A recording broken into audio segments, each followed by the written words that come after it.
You're tuned in to the It's Real podcast with your hosts, Kayla Calendar and Andrew Yagi. Each week, we'll talk about what happens behind the scenes working full-time in real estate and share with you real-life stories, our successes and failures as we work to help consumers and industry professionals reach their real estate and real-life goals. Here we go. Welcome to episode 33 of the It's Real podcast. I'm Kayla Calendar and I'm a mortgage lender. And I'm Andrew Yagi and I'm a real estate agent. Hello, Andrew Yagi. How are you today? I'm great, Kayla Calendar. How are you? I'm good. I always call you by your first and last name because that's how you are in everything that I have in my phone and everything. So I'm good though. I'm cold. I feel like I'm coming off of some sickness, which it sounds like you are too. Yeah, same. I've got an awful head cold. It's been tough to catch a break this winter, it seems. And even just family and friends. And it seems like everybody has been really sick lately. I know. And it's like, it goes from one thing to another. So, and if you've got kids, I feel like it's a whole other thing. It's like, you're sick again too. I don't have kids, but you know, when they're sick, you can't really do much. You got to really pivot. So have your kiddos been sick too? They have. They're good now, but yeah, we've had kind of a string of sickness. But boy, I tell you, it even affects real estate. Just this last weekend, we had a number of different clients we were showing homes to, and most everybody canceled either because of the cold or illness. And I even have some sellers as well that are like, "Hey, we've got stuff going on. Just let's pull the house off the market just for a little bit here." Yeah, and coming off the holidays too, and it's almost a reset. But hopefully, I see some warm temperatures coming. Maybe that will help kind of drive out some sickness and get people back in the game of real estate. So right, that's my hope. Yeah. How are things going with you this week? Good. It's been so busy, Andy. It's been, I feel like we're always busy, but this week I think I've had 13 or 14 meetings with clients, meaning new clients that are getting pre-qualified. We do a consult, or people getting into contract and we have a contract meeting. So it's been really busy, which is great. And people are getting serious. They're not just window shopping. They are ready to pull the trigger, especially with rates having come down just a little bit in the last couple of months. People are getting serious. And to that effect, maybe you see this too. People that maybe were approved in like 22 and decided not to buy, they're starting to come back out now. Like, hey, I think I'm ready. I think they're coming. We talked about this before. I think they're getting used to the fact that rates are not 2 or 3. They're, between 5 and 7, and they're ready to take that next step because they know it's not just about that rate. Mm-hmm. For sure.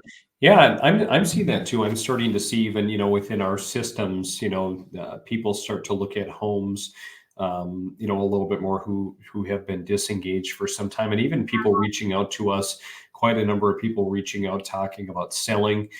People are just, I think are having a tough time, making heads or tails, of the market and the overall economy. I mean, look at what's going on with real estate. That's always the big question. What's going on with insurance? I mean, take a look at rates. Like, Kayla, I just got a letter the other day that, my main carrier for all of my personal rental properties, et cetera, is totally exiting the property and casualty market. So it's time to start shopping for insurance again. And I've even had, individuals looking to buy who, might want to sell where they're at right now, saying, hey, this just isn't feasible for us where we're at, or it doesn't fit us anymore. And boy, between insurance, taxes, et cetera, it's really challenging. It is. And I think too, people are just, I had a call this week and the girl's like, I am just sick of renting. I have dogs, I have kids, I need a new home, and I'm willing to, sacrifice this or work more for this, because at the end of the day too, it's just about those things that you just can't replace with money. It's those things of those feelings that you get when you own a home or when you're ready to kind of expand. And we're in our home so much more since 2020. I think that before 2020, people were always in the office. They were going to the gym, they were going to a place with a sauna, where now people have these homes that fit everything. You can work from home. You have Instacart now. All of these things have made the impact on your home should be able to have it all. And, you probably see people cold plunging a lot, Andy, or have their sauna or their home gym. People really want a home that has it all. And we're seeing that shift for sure. Mm-hmm. Yeah, Mhm. absolutely.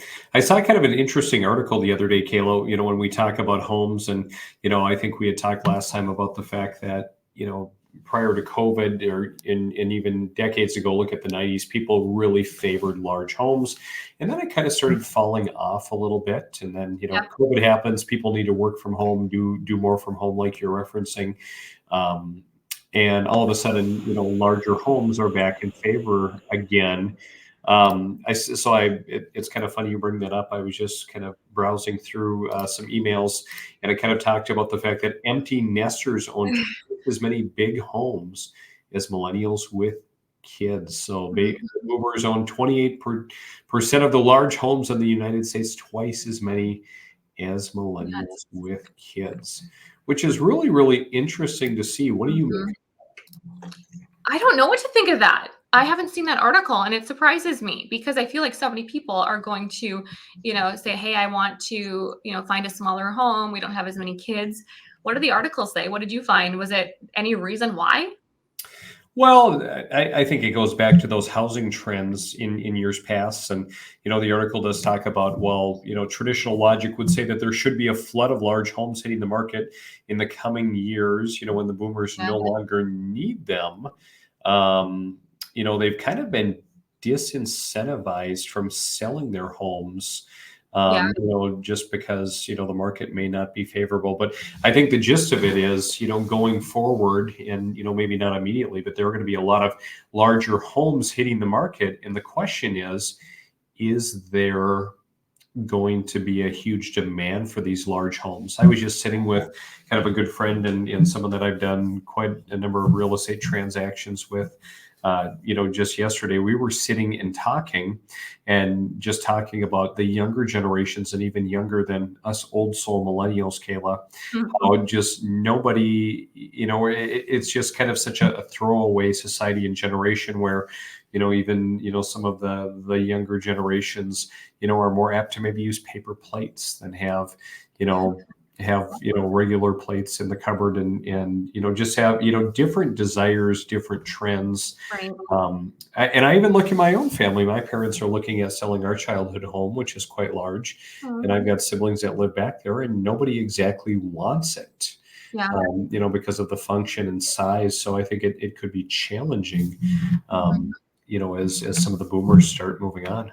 Yeah, that's great points because I think it'll be interesting, I will say, with what comes in 24 because a lot of people too did not want to sell their homes because of lower interest rates. And as, rates come down and, their low rate, it kind of that gap evens or, gets smaller.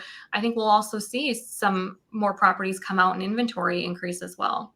I think so. Speaking of rates, Kayla, what are rates doing this week? So they're up a little bit this week. Not a huge shift, but thank you for showing this 6.89% on a 30-year traditional, great credit fixed. So still good. I locked someone in today on a 30-year fixed at 6.5. So it just kind of depends.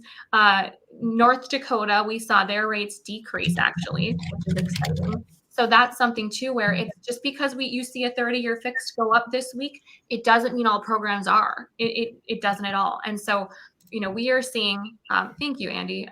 See, last week I think it was 585 for that first line, and now it's 565. So, if you're a first time home buyer in the state of North Dakota and you make under, I think it's 66,000, I believe, for that first line, you can get in the fives. So that's why it's truly a customized approach. It's not, hey, what's my rate today? Can you run a payment on this? It's, well, let's talk about what programs you qualify for because 6.89 looks a lot different than 5.65 or 5.4. So we're seeing just a little bit of movement, but nothing too drastic.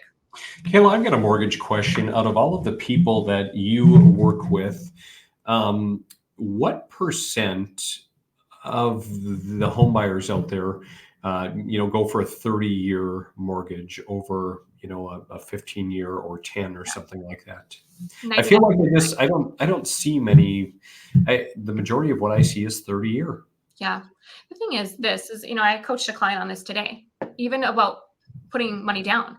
your coach to put 20% down, do a 15-year. But at the end of the day, it has to be, a full financial picture, which I love when clients use financial advisors, because it's like today on my call, I told the client, I said, if you want to put 5% down, you can.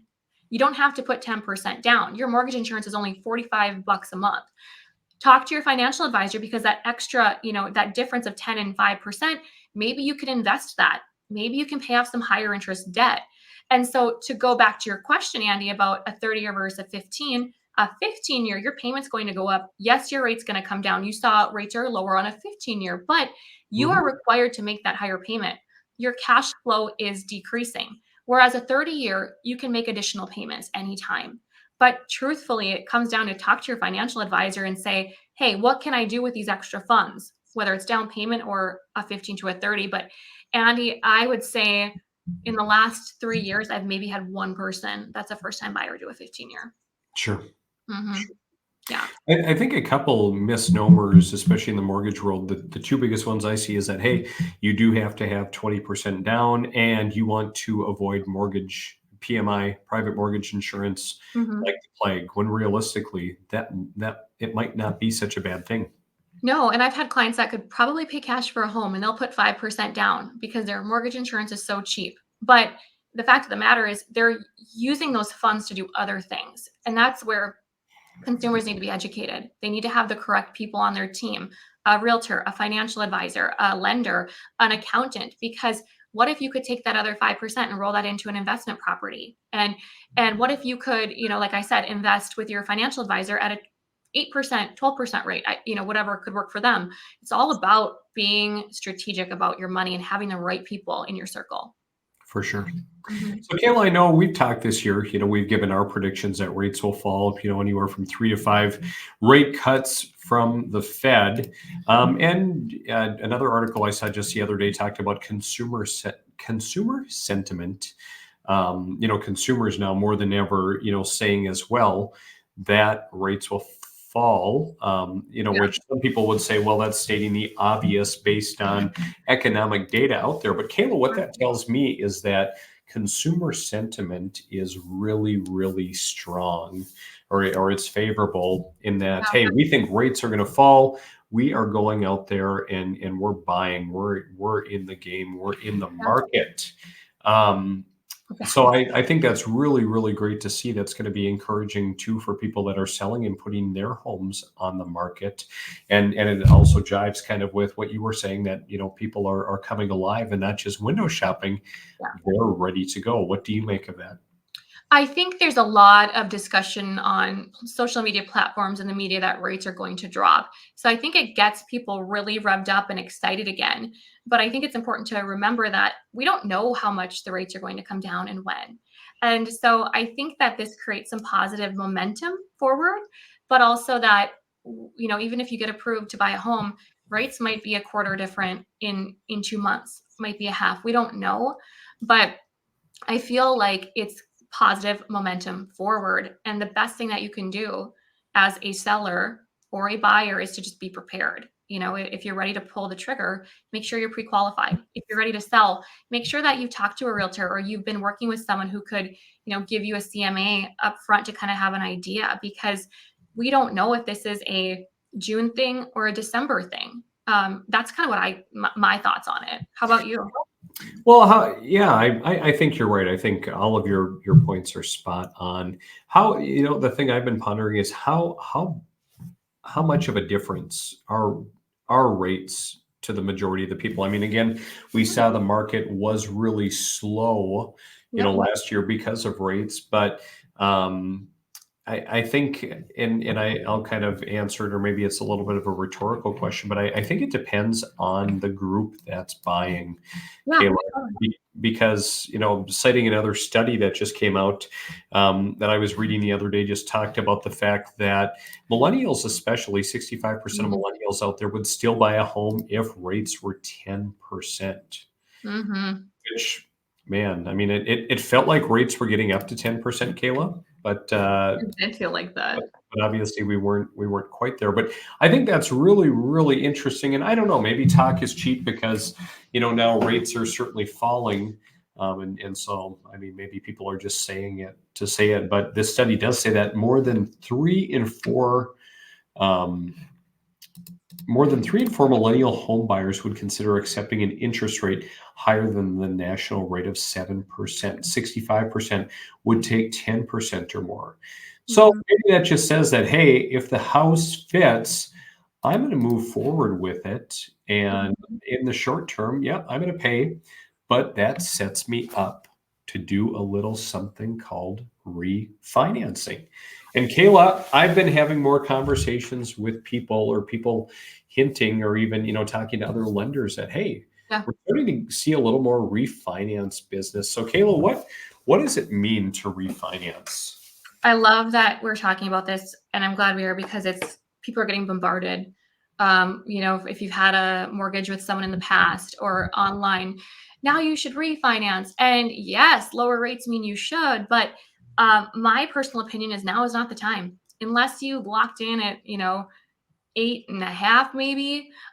Even if you did lock in at 8.5, the thing with a refinance is this, Andy, is that it's essentially redoing your loan. So let's say you locked in at 7% on a 30-year fixed, and you bought your home. When you refinance, we are redoing the loan. We're redoing title. You might need an appraisal. We're going to have to go through the whole loan process again, and it's essentially taking your balance and redoing it over another 30-year, if that's what you had or if that's what you want to be in, at a lower rate. But what people forget is that it can cost money, and it does cost money because we're redoing it.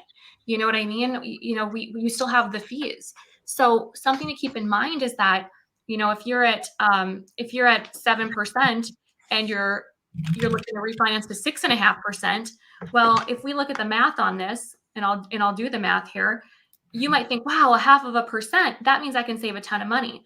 Well, if I'm using for example, a $350,000 loan amount, the difference between a half of a percent is $116. That's great, right, Andy? If you can Mhm. refinance, redo the loan. But if it's going to cost you, let's just say $3,000, everyone's going to be different. You really have to think, is it worth it? Because what if rates drop again? What if rates go to 6%? That's a percentage. And so one thing to keep in mind when you're refinancing is, when is that sweet spot? Does it make sense? And if you do refinance and rates drop again, you're going to have to go through that process of doing the loan over again and paying the cost. So now it could be the time, but as we just talked about, rates are expected to drop in 2024, and when. And so it's important to keep in mind, when does it make sense? Is it a full percent? Is it a half of a percent? Is it 2%? And what are the costs? And there's a lot of talk about free refinance, no cost refinance. And I would caution the consumer to look closely at that, because a lot of times a no cost refinance means the lender is increasing the rate and covering the closing costs for you. And that's Whereas, what I was going to ask you about, Kayla, because I had someone come in my office and inquiring on that. And in fact, just a quick Google search, mhm, no cost refinance. I mean, there are, a ton of hits here. yeah, So, I mean, why do I have to pay fees if I can find a provider that does it for free, Kayla? well, it's all in perspective, because no cost means, so for example, Andy, if you have equity in your home, let's say, which you should at this point if you're refinancing, what you can do is you increase the loan amount to cover the closing costs. So if you have to bring in $3,000, let's increase the loan amount by $3,000. We'll cover it. No cost to you, technically. Same with a lender that increases the rate. Just like you can buy down the rate, pay points to get a lower rate, you can take a higher rate and get a credit. Guess what? No cost, you're getting a credit, but in turn you're taking a higher rate. So there are things as no cost to you or free, but you're technically paying for it in some other way.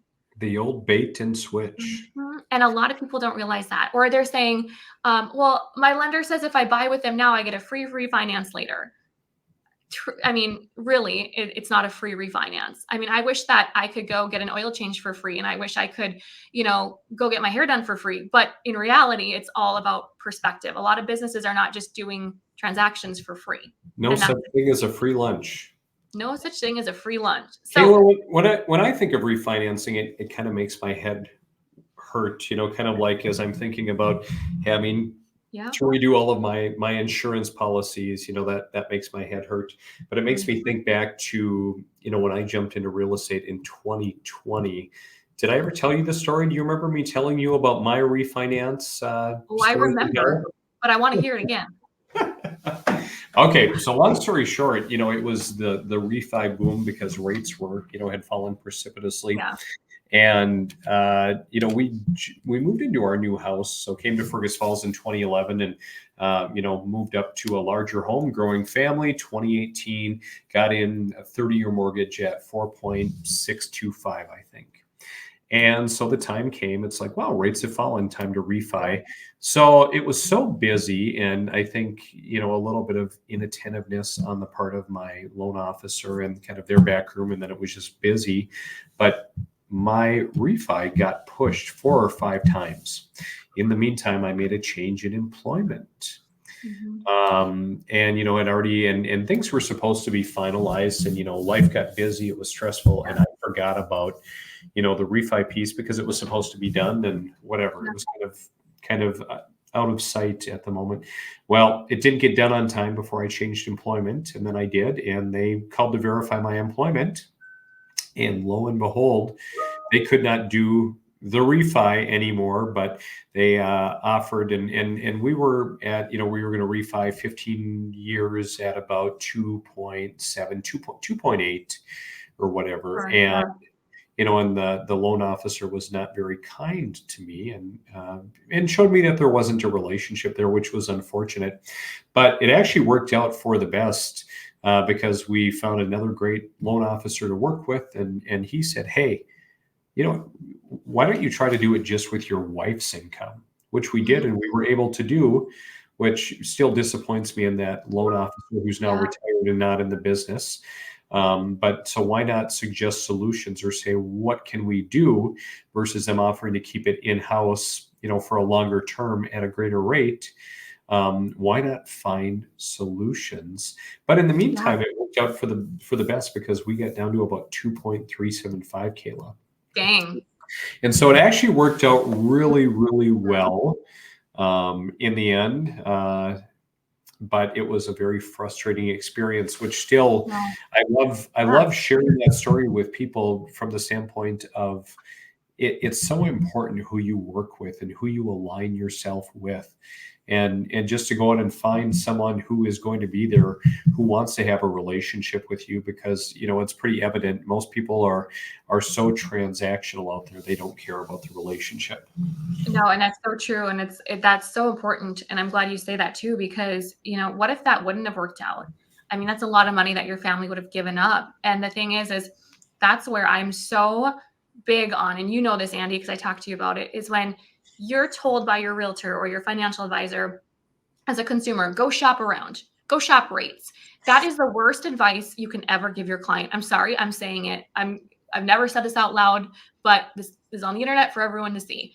That is the worst darn advice. And it makes me angry, because what the person should be saying is, go shop around to get to know your lender, to discuss rates and programs and options. Make sure that you're speaking with someone that's accessible. And are they empathizing with you, and are they educating you? Because now more than ever, people are craving education and empathy because there's so much noise. So if you're a realtor or a financial advisor or a CPA or a friend, if you're saying go shop rates, stop saying that. Say, yes, include that, but it's one piece of the 10 things you should be looking for. Absolutely. I think the biggest problem, though, Kayla, is that the consumer comes out and they don't know what to ask. They don't know. They're not knowledgeable about it, and so it's well intentioned.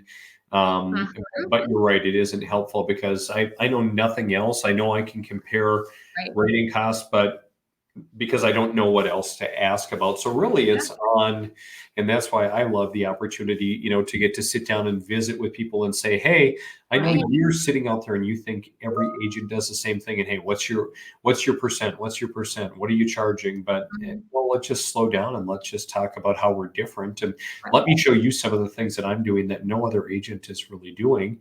And then if it's a fit for you, then, we'll talk about, the services we provide and the charges. But, Mhm. let's talk about what makes us different and what we're going to do for you as a client. And you're spot on, Andy. That's all they really know. And it's like people don't go around shopping, realtors based on, their fee. It's what can we do for you? You get what you pay for. And it's not just about who's the cheapest. Because you'll always find someone who's cheaper. But that's what I love about you is you also have those consults. You sit down with your people, you get to know them. And if your realtor or lender is just sending you, here, let's get you in contract, or here's a link to apply. It's more than that. If you really want the white glove service, you've got to take the time to sit down and have conversations. Absolutely. Kayla, if someone's interested in refinancing, they're not sure, if now's a good time for them, what's your best piece of advice? My best piece of advice is to, watch the market, keep your pulse on that. But, contact a lender who's going to look at your full scenario. Make sure that you have some type of breakdown. Like, what's my break even point if I refinance? What's my actual cost? And what does my loan amount look like? Are they increasing the loan amount? Find that out. Find out what an estimated rate is. And just have conversations. And then that can kind of give you an idea of, okay, I think we're going to wait until it at least hits, 6. That makes sense. But truly keep your pulse on it, or work with a lender. If you worked with a lender before, they should be reaching out to let you know too. But I'd also be cautious because it might not make sense to refinance now if rates do come down. Absolutely. And Kayla, just maybe a final question. How long does it take? Because I know some people say, oh, this is going to take a lot of time. It's a lot of Yeah. paperwork, a lot of headache. How long does it take? Well, traditionally, it depends on the client. How quickly are they going to get us the docs, and how quickly are they going to lock in a rate, and how quickly are they going to choose insurance? But essentially, 30 days. I mean, if Sure. title's done, if we need an appraisal, sometimes it depends on where that's located. Colorado appraisals are a lot quicker than North Dakota appraisals. So it just depends, but I would anticipate 30 days, 40 days, as long as you get everything in and we can get an appraisal and title done. Awesome. Yeah, Awesome. great questions, Andy. So if you need to refinance, now you know. I know. Now I know where I'm coming next time. I need to refi. Although I think if we stick in this house, I don't think we will be. Yeah, I hear you. I know what you mean. I hear you. But Well, Kayla, it's a pleasure as always to visit. Thanks for pleasure. chatting refi and everything real estate and mortgage under the sun. I hope you have a great rest of the week and stay warm. I will if you will. We'll see you. Bye, Andy.